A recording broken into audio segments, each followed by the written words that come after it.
Nega qo'ltiq ostida ko'p terlaydi? Kichkina bolaniki terlamaydi-ku. To'g'rimi? Kichkina yosh bolalarniki terlamaydi. Avvalambor biza nega terlayapti sababini topishimiz kerak. Ukol qilishdan oldin.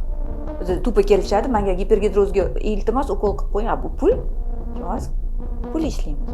Mana boshqa kosmetologlar ham nomuna sababini bilishimiz kerak-da. O'zidan o'zi, masalan, men umuman terlamasam, yonimdagi odam juda ham ko'p terlaydi. To'g'rimi? Nega unda bunaqa, menda bunaqa? Buni sababini bilish kerak. Sababi endokrin buzilish oqibatida bo'lishi mumkin. Ko'p terlash. Masalan, pubertat paytida, o'smirlik paytida imенно qo'ltiq ostidagi va bosh sohadagi ter bezlari ishlashni boshlaydi. Yosh bolalarda u narsa bor, lekin o'sha uxlayotgan apokrin ter bezlari, ishlagandan keyin nojo'ya hid, ko'p terlash, suvda terlash paydo bo'ladi. Tushundingizmi?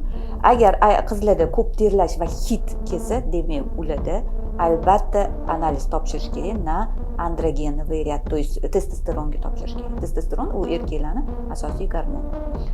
O'shanga topshirsa, baland chiqsa, uni endokrinolog bilan davolash kerak. Keyin o'sha gipergidroz muolajasini o'tkazsa bo'ladi. Ayol kishida juda ham xunuk, masalan, terlab hamda hid chiqarish. To'g'rimi? Gipergidroz maqsadi bu terlashni kamaytirish, o'sha hidni yo'qotish. Sizda ham shunaqa muammolar bo'layotgan bo'lsa, direktdan murojaat qilishingiz mumkin.